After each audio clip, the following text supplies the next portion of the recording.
11. 육체를 통한 통제.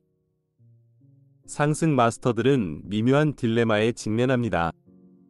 그들은 무지가 축복으로 여겨질 수도 있으며 많은 영적인 사람이 어둠의 세력들에 대해 알고자 하지 않는다는 사실을 알고 있습니다. 상승 마스터들은 또한 사람들이 어둠의 세력들의 존재와 힘을 인정하기 시작하면 종종 처음에는 두려워하는 기간을 거친다는 것도 알고 있습니다. 상승 마스터들은 여러분이 이 가르침을 읽고 나서 두려움을 피하고 대신 결의를 다지는 마음 상태로 들어가는 것을 보고 싶어 합니다. 이 가르침에 대한 최상의 반응은 어떤 무분별한 어둠의 세력도 여러분의 삶과 이 행성의 미래를 통제하도록 허용하지 않는 것입니다. 여러분이 이런 결의를 다지는 데 도움이 되도록 어둠의 세력들이 인간에게 영향을 미치는 법과 미치지 못하는 법을 자세히 살펴보겠습니다. 악에 대한 좋은 소식과 나쁜 소식. 악에 대한 좋은 소식은 악은 여러분이 그들이 그렇게 하도록 선택할 때만 여러분에게 영향을 줄 수 있다는 점입니다. 악에 대한 궁극적인 방어는, 그리고 악을 제거할 수 있는 궁극적인 방법은 자유의지의 법칙입니다. 자유의지의 법칙은 어떤 존재도 여러분의 의지에 반해서 여러분의 마음의 내층에서 일어나는 일에 영향을 미칠 수 없다고 규정합니다. 만일 여러분이 지금 악한 세력들의 영향을 받고 있다면 그것은 과거에 그들이 여러분의 내하위체에 침투하도록 선택했기 때문입니다. 이것은 언제든지 이 문을 닫기로 선택할 수 있다는 뜻입니다. 나쁜 소식은 대부분의 인간이 자유로운 선택을 하지 못한다는 것입니다. 우리는 보통 현재의 자아감의 필터를 통해 선택합니다. 여러분의 현재의 자아감은 여러분이 보는 것을 왜곡하고 심지어 여러분의 비전을 차단하는 인지 필터를 형성해서 여러분이 못 보는 점도 있습니다. 지구상의 악한 세력들은 대부분의 사람의 인지 필터에 미묘하게 알아차리지 못하게 영향을 끼쳐왔습니다. 이것은 우리 마음을 닫힌 고리로 만듭니다. 일단 악의 힘이 우리 마음에 침투하면 그들은 속임수로 우리가 자유로워지는 선택을 하지 못하도록 방해합니다. 우리는 어둠의 세력들을 볼 수 없거나 보려고 하지 않습니다. 분명히 우리가 정말로 무엇을 하고 있는지 알았다면 결코 어둠의 세력들의 힘이 우리를 지배하도록 선택하지 않았을 것입니다. 상승 마스터들의 말처럼 사람들이 더 잘 알았더라면 더 잘했을 것입니다. 엄밀히 말하면 여러분은 완전한 자유의지가 있기 때문에 언제라도 여러분이 원하는 선택을 할 수 있습니다. 하지만 여러분이 보거나 상상할 수 있는 것 중에서 선택할 수 있습니다. 만일 여러분의 인지 필터가 어떤 선택권을 보지 못하게 하거나 선택할 수 있을지 의심하게 방해한다면 여러분의 자유의지는 더 이상 자유롭지 않습니다. 악한 세력들은 우리의 인지 필터와 우리의 자아감을 통제해서 우리를 통제하려고 합니다. 의식하는 자아는 영적인 영역에서 나오는 빛과 실제를 우리의 외면의 마음으로 흐르게 하는 열린 문이 될 수 있는 잠재력을 가지고 있습니다. 예수와 붓다가 보여주셨듯이 지구상의 어떤 힘도 여러분이 더 높은 의식 상태로 올라가는 것을 막을 수 없습니다. 만일 육화 중인 충분한 사람들이 예수와 붓다께서 보여주신 의식 상태를 구현했다면 모든 어둠의 세력들이 이 행성에서 제거되었을 것입니다. 어둠의 세력들은 우리가 자발적으로 빛과 상승 영역에 대한 지식을 위한 열린 문이 될 수 있는 잠재력을 제한하는 생각을 믿게 만들기 위해서는 못할 일이 없습니다. 의식하는 자아는 물질세계 너머에서 왔기 때문에 지구상의 어떤 것도 강제로 우리의 힘을 제한할 수 없습니다. 의식하는 자아는 누구도 닫을 수 없는 열린 문입니다. 하지만 의식하는 자아는 오직 현재의 자아감을 바탕으로 힘을 발휘할 수 있습니다.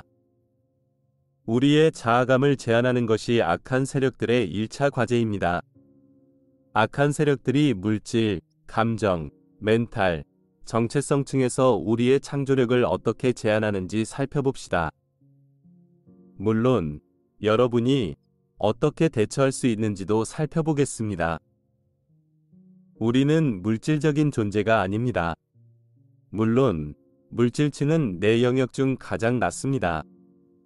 어둠의 세력들이 우리를 이 영역에 집중해서 머물러 있게 하는 한, 우리에게는 간단히 우리의 영적인 힘을 해방하게 도와줄 영적인 여정을 걷는 데 필요한 관심이나 에너지가 남아있지 않습니다. 추락한 존재들이 사용하는 첫 단계의 전략은 우리를 물질층에 집중하게 만드는 것입니다. 우리를 육체의 힘을 사용하는 제한된 존재로 묘사하는 여러 사고 체계도 있습니다.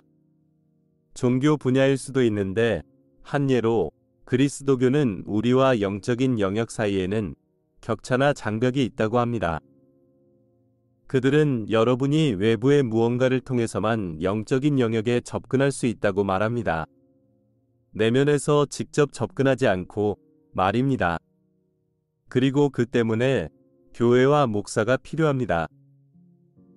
물질주의는 우리는 단지 육체를 초월할 수 있는 힘이 없는 물질적인 존재일 뿐이며 접근할 초능력도 없다고 주장합니다. 심지어 자아는 물리적인 두뇌 과정의 산물일 뿐이므로 실제로 존재하지 않는다고 말합니다. 공산주의 또한 우리는 순수하게 물질적인 존재라고 주장합니다. 그래서 공산주의는 자체의 무게로 붕괴했습니다. 소비에트 연방은 집단적으로 야수가 계속 살아갈 수 있는 충분한 에너지를 생산할 수 없을 정도까지 시민의 창조적인 에너지를 억압했습니다. 신체적인 욕구. 또 다른 전략은 우리가 육체적인 욕구나 다른 물질적인 욕구를 충족시키는 데 집중하게 만드는 것입니다. 심리학자 아브라함 매슬로우는 인간의 욕구 피라미드를 정의한 것으로 유명합니다. 매슬로우의 피라미드의 맨 밑에는 신체의 생존에 관련된 신체적인 욕구가 있습니다. 이 욕구는 음식, 수면, 즉각적인 생존과 번식을 의미합니다. 만일 사람들이 끊임없이 기아의 위협을 받고 산다면 영적인 힘을 해방하는 것과 관련된 가르침을 공부하거나 실천하기가 쉽지 않습니다. 역사를 통틀어 그리고 오늘날에도 많은 사회에서 볼 수 있듯이 빈곤은 극도로 탈출하기 어려운 악순환이 될 수 있습니다. 빈곤의 원인이 무엇일까요?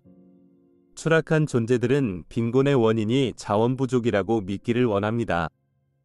상승 마스터들은 우리에게 진짜 원인은 마음의 힘을 사용해서 물질 세계를 지휘할 수 있는 지식과 이 과정을 이끌어갈 창조적인 에너지가 부족하기 때문이라고 말합니다. 가난을 초월할 수 있는 단 하나의 진정한 방법은 창조성을 통한 것이며, 창조성을 증가시킬 수 있는 유일한 방법은 이미 의식하는 자아 안에 내재되어 있는 힘을 풀어주는 것입니다. 육체적인 생존을 위해 싸우고 있는 한 그렇게 하기가 쉽지 않습니다. 악한 세력들은 그것을 알고 있습니다. 그래서 그들은 중세 유럽의 봉건 사회처럼 인류를 빈곤에 가둬두려 합니다. 세계 인구의 3분의 2가 하루에 $2 이하로 연명해야 하는 동안 소수의 부유한 나라들은 봉건 영주로 살아가는 오늘날의 우리가 정말로 더 잘하고 있을까요? 악한 세력들이 현대 문명에 미묘한 영향을 미친다는 더 좋은 증거입니다. 상승 마스터들은 한 생명 흐름이 처음 물리적으로 육화에서 내려오면 자연이 얼마 동안 육체와 물질 세계에 집중하는 시간을 보낸다고 가르칩니다. 단지 마음의 힘을 풀어놓는 데 집중하기 전에 먼저 몸을 다루는 법을 배워야 할 필요가 있기 때문입니다. 악한 세력들은 사람들이 물질적인 욕구에 집중하게 만드는데 아주 능숙합니다. 감정층을 살펴볼 때 좀 더 자세히 논의하겠지만 지금은 이것을 곰곰이 생각해 보세요. 한 사람이 얼마나 많은 물질적인 부를 가져야 하는지, 그리고 얼마나 많은 음식을 먹어야 하는지, 얼마나 많은 섹스를 해야 하는지, 인생에는 물질적인 욕구 충족 이상의 것이 있지 않을까? 궁금해하기 전에 말입니다. 안전의 욕구. 매슬로우의 피라미드의 다음 단계는 장기적인 육체의 생존과 관련된 안전의 욕구입니다. 여기서 우리는 물리적 수준과 감정적인 수준의 경계선상에 있습니다. 안전은 안전한 상태만이 아니라 안전한 느낌에 관한 욕구입니다. 여러분이 진짜라고 믿는 위협에서 안전하다고 느끼려면 어떤 종류의 물질적인 조건이 필요한가요? 다시, 소장농들은 말 그대로 몇몇 부유한 지주들의 자산이었던 중세 유럽을 보세요. 소장농들은 농작물을 재배하는데 대부분의 시간을 보냈지만 주인의 성이나 마을 주변에 정교한 석조 요새를 짓는 일도 도와야 했습니다. 얼마나 많은 돌을 쌓아야 적으로부터 안전하다고 느낄 수 있을까요? 안전의 욕구는 사람들의 관심과 에너지를 너무 많이 흡수하기 때문에 삶의 목적을 궁금해할 여유가 없습니다. 삶의 목적은 물리적인 위협에서 자신을 보호하는 것으로 보입니다. 심지어 오늘날에도 이것이 스스로 펼쳐지는 것을 봅니다. 얼마나 많은 돈이 있어야 돈을 쌓아두는 것 이상의 삶이 있는지 궁금해하기 시작할까요? 세상 인구의 3분의 2가 빈곤 이하의 수준으로 살고 있지만 세계 각국은 군비에 너무 많은 돈을 지출합니다. 만일 그 돈이 다른 용도로 쓰인다면 몇 년 안에 빈곤 문제는 해결될 것입니다. 세상에는 안전의 욕구가 어린 시절부터 사람들의 관심을 빨아들이는 끝없는 갈등과 적대감, 폭력의 나선을 만드는데 이용된 지역들이 있습니다. 중동에서는 아이들을 다른 인종이나 종교, 민족 집단의 구성원들을 싫어하도록 양육합니다. 이런 일이 수천 년간 지속되었지만 정말로 유일한 변화는 파괴적인 힘이 증가했다는 사실입니다. 언제쯤 충분한 사람들이 유일한 탈출구는 창조력을 증가시키는 것이라고 깨달을까요? 악한 세력들은 쉽게 우리를 복수를 위한 복수의 끝없는 나선에 가둬놓고 있습니다. 아무도 그 나선이 어떻게 시작되었는지 기억조차 못하며 모두가 자신을 보호하고 실제든 상상이든 상대방이 저지른 최근의 공격에 보복하는데 집중하고 있기 때문에 그것은 중요하지 않습니다.